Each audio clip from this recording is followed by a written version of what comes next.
intermission, and death. I got COVID, 3 weeks off from everything. I'm not ready to lose this harbour. But then that event is presented in front of us. I just don't know how to carry on.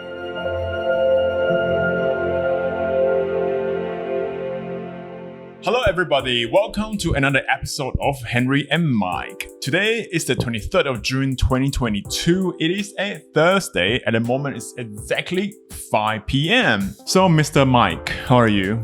It has been a while. It has been a while. I guess around 3 odd weeks since our last episode. What happened during those few weeks? What happened to you? Exciting things. The last 3 weeks, they were really trying. Your co-host here, Mike, wow, drumroll please. COVID. Anyway, I got COVID for the last 3 weeks, actually, at the beginning of June, in fact. So right after I got back, after we saw each other in East Coast Park, and soon, I think that weekend, you got COVID, you tested positive. No, actually not. 3 days. 3 exact days after No, that. actually not. Caroline tested positive first, then you got it. And then you guys were quarantined for almost 2 weeks at home. Yeah. That's what happened. Exactly. So we are back for another episode of Henri and Mike. Yeah, let's just start. So what's a word then? Have you thought about it? Yeah, because it was 3 weeks for me off from everything, like a break.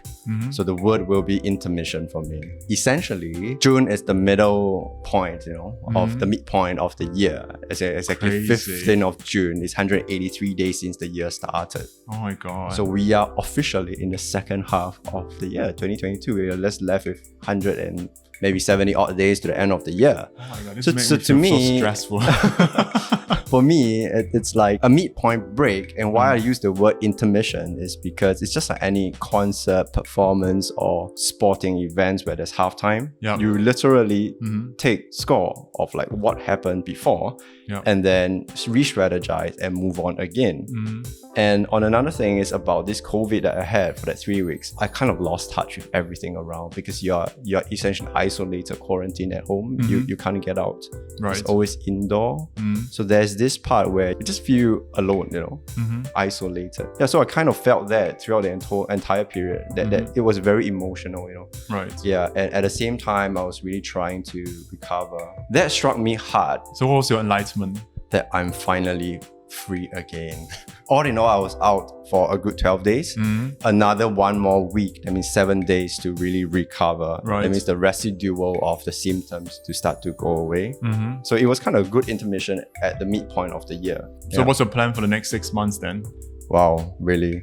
I think when we first started this podcast, we talked a fair bit about health. Yeah. For me, I took some steps, like going for CrossFit, running, eating well. That was great. I made some improvement over the last couple of months. And because of this COVID, I lost a lot of weight, 6 kg. I lost quite a lot of appetite that I used to have. So it's really starting all over again. And I know that I need to ensure that my health is there. To be on the right track, eat well, exercise to maintain this discipline. Health always comes first, right? If you don't have any other thing, Yeah. health will come first, You and have then you can nothing. achieve other stuff. If not, Yeah. it's always zero. Right. How about you, Henry? How's everything? Wow. The last 3 weeks, it has been a lot of juggling, I'll say. There's a lot of things on my to-do list, but I just feel I'm really barely managing them. And a lot of time, I feel like I'm out of breath. I have a word for it. Let me just digest a little bit before I spit it out. Obviously, the YouTube thing, I just feel like it's really consuming me mentally and physically a lot. Right. I mean, I see a bit of growth, but my growth is not as much. And I know the reason I say this because I'm obviously comparing to others. And that disturbed me because I have a vision that I want to see YouTube to go somewhere, so it enable me to do more stuff. But it is not happening. The only thing I can do right now is just to keep doing it. That's one thing. And the second thing is also the editor part. I've been training with this new editor, but I just thought this is such a difficult and challenging thing. If I send everything to you, everything is more specific with all the details written down, like a general guidelines with a reference, also screenshot, everything, really, really specific. I have a problem, but I hire you because I will need your help to help me to solve this problem. But instead, I feel like I'm having more problems. So that's another thing. So I need to test out more editor. But the thing is, testing out an editor itself is a very draining process. You have to find the right one, but when you find the right one, the process of you getting there, just so much preparation. Not only your material, A rolls, B rolls, your script, and then telling them exactly what you want at this point of your video. So basically, you're just playing like a project manager at the same time as videographer, creative director as well, and also communication part. I don't know, I think it was too much. And then thirdly was also, I don't really see where I'm going at the moment, where I'm going next. I have an idea of going there, but I don't know how I'm going to get there. Yeah, like it's like an emotional roller coaster ride. I feel like I've been slapped by time very hard right in the face. So I'm just doing one step at a time. The word for me today is death. What do you think about death? What do I think about death? It's just end of something, right? So basically, like what happened in the family, like we received this news that a loved one of ours got cancer. And that's a very hard thing to digest. Right. So both Mike and I, we have cried in the last 2 weeks, I think, like in different various time frames. So I cry in the shower, I cry while I was sitting in the MRT, in the train. Even when I was doing CrossFit, just a certain moment that flashed through my mind. The first week was very present because that was a worst case scenario because I'm not ready to lose this person of ours at all. But then that event is presented in front of us right now. Right. And it's what we are actually going through. So I know that we need to focus on the positive part, the best case scenario. But then after reading through all the different cases, different operation or different chemotherapy that was being done before, you do understand that there are risks involved. And those risks are not to be taken lightly. Even though I pray, this kind of image just flashes in front of me, and which something I don't necessarily like it because I'm just not ready to lose this person. But then at the same time, you do realize that you come to an age whereby these are the things that happen. And I realized that some friends that actually lose their loved ones as well. So if you were to ask me how am I managing it, I'm not managing it. I'm just going through the wave at the moment. I mean, just riding the wave and just going along. Riding the wave, and just doing what I can. So a friend of mine, he was saying that, just be there and say, okay, what's next? What can I do? And what you need to do. It's a very robotic and become very systematic way of doing it. To some extent, it helps because you suppress the whole emotion part. But I do think that it is important to get engaged with the emotional side because otherwise, how do you filter through all this feeling? And then that sent me the question, so what I'm doing now, does it really make sense? You know, all this YouTube thing and then all the other pursuits that you have. Yeah, all the other pursuits. But then I thought, life has to carry on, and a loved one of ours will not want to see us being stuck in these moments repeatedly, like in a cycle. So at some point, you just have to carry on with life. I feel I'm in a dilemma right now. I don't know how to process that, but all I can do is just to go through, to ride the wave. In life right now, I can't really control a lot of stuff. It is very fluid at the moment, and that scares me a lot. How do you look at this point? I think for me, this is not the first time this topic about death, that came up in my life. There were moments, different episodes of death, people who are close to you over the years that they passed on. I think with each death that I faced, I gained some experience in knowing how I function as a person and how I grieve. So different people will have different ways of grieving, right? Of course, this episode that we are facing right now, that happened in the last couple of weeks, very, very close to us, loved ones for sure. The intensity of emotions that comes with that are much, much more than what I've experienced before. But I do realize that, for myself, I managed to digest it in a fast manner. I got the news, I was destroyed at night, but it was also the next day that I got around it, and I know that, okay, it was two things that I came up with. One is the task itself.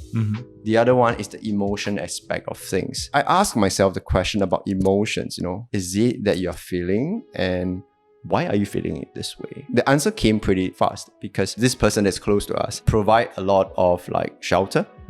So essentially this person provide like a harbour. So I have not lost somebody who function as a harbour. I have lost people for various different purpose, but not harbour. So that was the thing that shocked me. And I realized that, okay, that's the thing. Therefore, I'm feeling. But when I took a step back and I asked myself, is there anything I could control? But no, I can't control all of this thing. It's as good as I can't control who I'm going to lose every single day. It can be you, it can be, my partner, or it can be any other loved one that I have.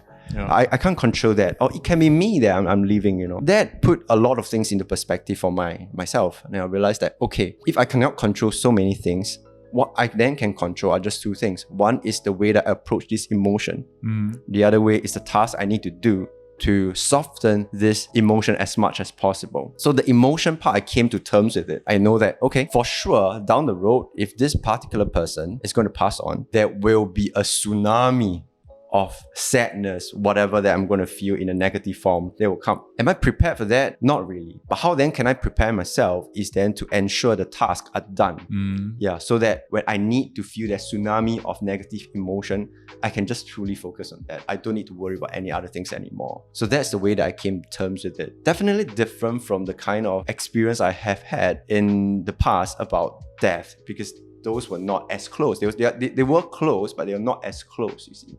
That's how I approach it, and that's how I'm feeling right now and what I'm doing. I mean, this event will occur, however it is, it will occur at some point. Yeah. I don't know how I'm going to react to it. Most likely I'm going to cry and blah, blah, blah. But I'm just really, like, I feel I'm in a loss. And I just don't know how to carry on.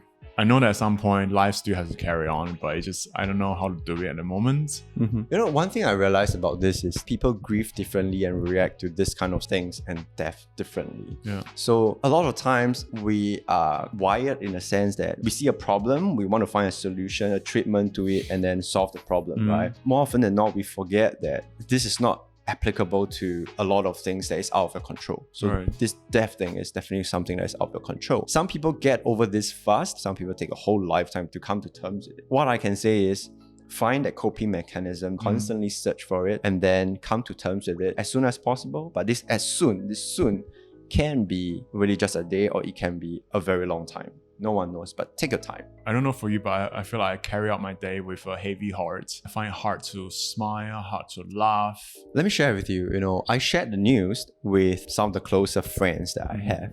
So one of them told me this. It's going to be a crazy few weeks for sure, because there's a lot of new information and new people that you need to meet in order to find some treatment and solutions to it.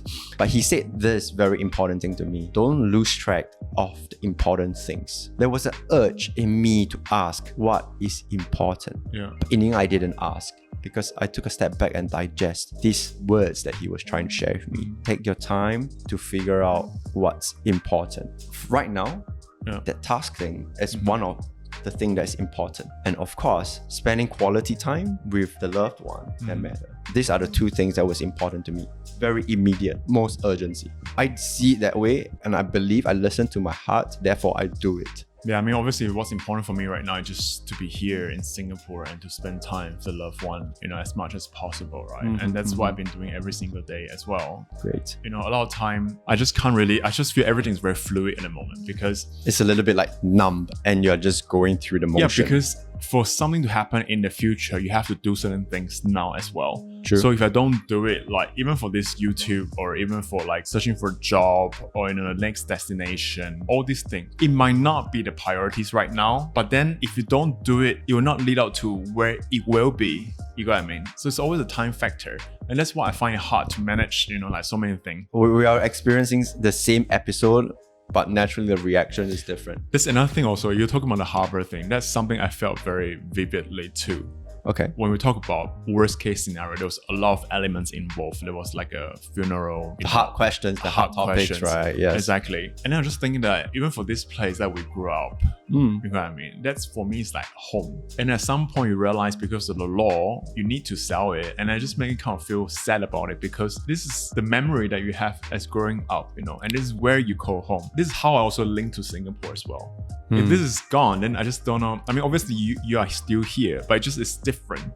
You know what I mean? Like, this is all the memory that we have. The year we moved to Singapore and we moved in this apartments to this day, it has always been here. The topic about home, to you, it's more about a place, because death happens in life, moved on, and the place might stay, might be gone. Is there a possibility that the concept of home for you will start to be redefined and fine-tuned again? I do think so, because like last 20 years I've been moving around very frequently because of job, because of study, and all this thing. Yeah. Which is fine, but this is always a place that I come back, I kind of feel like, I'm safe when I was living in Germany and I had my own place as well. That's also my home. But it's different, because here, this place is filled with love, filled with memories, what you describe as a safe harbor.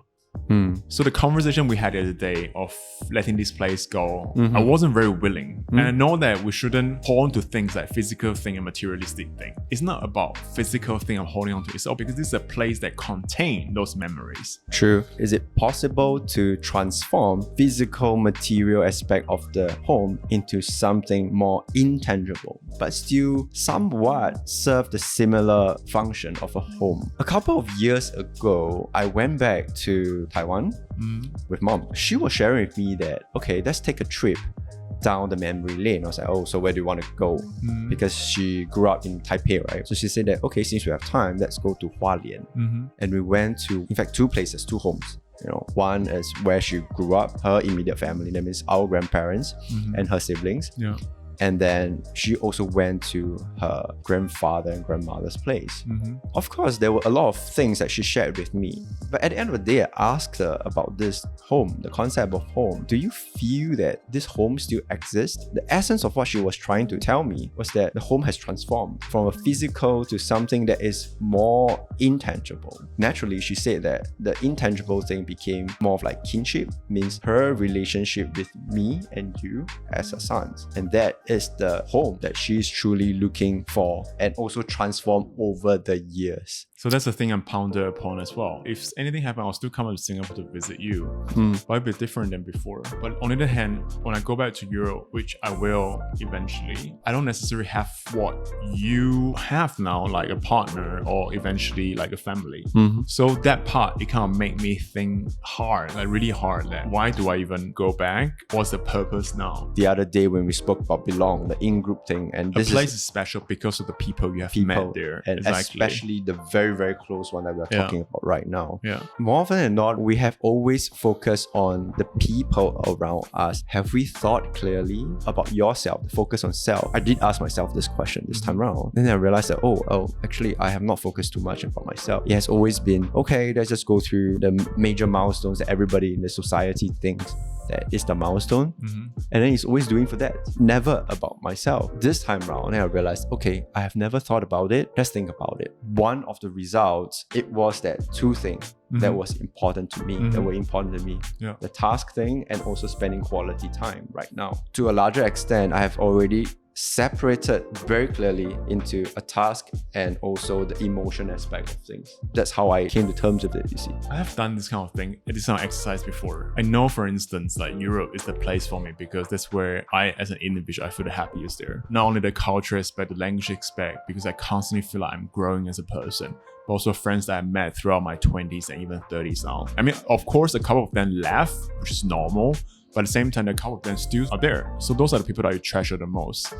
But just for me, myself, like to some extent, I feel like when I go back, I feel very, very alone. I'm not ready to lose this harbor, be it physical or intangible. Yeah, so that's where I am now. I understand, but I just want to reiterate, what I talked about just now. How you approach, the concept of grief or death. It might take a while, so figure that out. The second part, it's about the core values, the 核心价值观. You start to challenge it a little bit more. Like a lot of times, we say that, my core value is blah blah blah blah blah. Like, okay, focus on friendship, this kind of thing. Yeah. But now then you think very hard of all these core values that you have.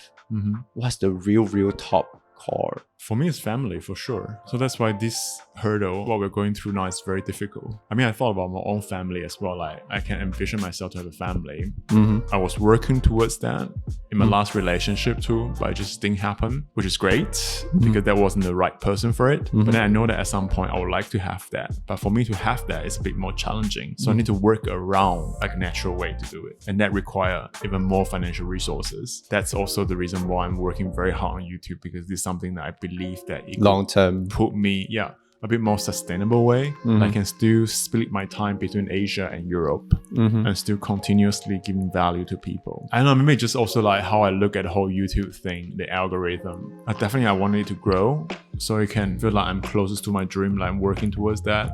Topics related to that algorithm, YouTube, generally social media, with that you need an audience with count. You do know that there's a lot of highly subscribed YouTuber. One common thing they face because of the count, they are so focused on that led to depression. You know, like I think PewDiePie is one of them, Artie is another one. So these are the prime example, people with million subscribers kind They're of also YouTube. facing the same problem. Yeah, I agree. Yeah, they have the same problem. So this topic, if you look deeper, there are some reference point for that. I believe you have seen all this. So maybe it's good to revisit some of this thing to give yourself some perspective as you go down this route. Because I think in some of this different industry, you will face certain things. So this is probably one of the hurdles that you need to pay attention to while you work on your craft and being creative in the content that you're trying to produce. The other day on Tuesday, we have this call with like PTYS team. So what happened is that someone who is on the 200,000 subscriber, and supposedly like everyone thinks she'll be very happy, and because she was celebrating with cake and everything, but then she was telling us behind the scene, you know, like a month emotion she was going through, the amount of time she was invested in editing, you know, different style, the amount of time she was thinking about the title and the thumbnail to be more audience fitting. She was having a mental heat, to be honest, but then that helped her hit the 200k. At the same time, I think she's about 240k now. So there's a give and take thing, you see. Even people who are not in a million subscribers, they feel the heat too. You know, you just got to go through the grind somehow and manage that grind your style. Oh, that's so hard. Nobody says it's going to be easy. You know, whatever you do in life, nobody says it's going to be easy. Yeah, so patience, consistency. Along the way, you'll meet a lot of roadblocks, hurdles. Yeah. That's how you approach it matter the most. Find the most suitable way for yourself. Find that coping mechanism and continue on with the grind. Well, we got 2 words.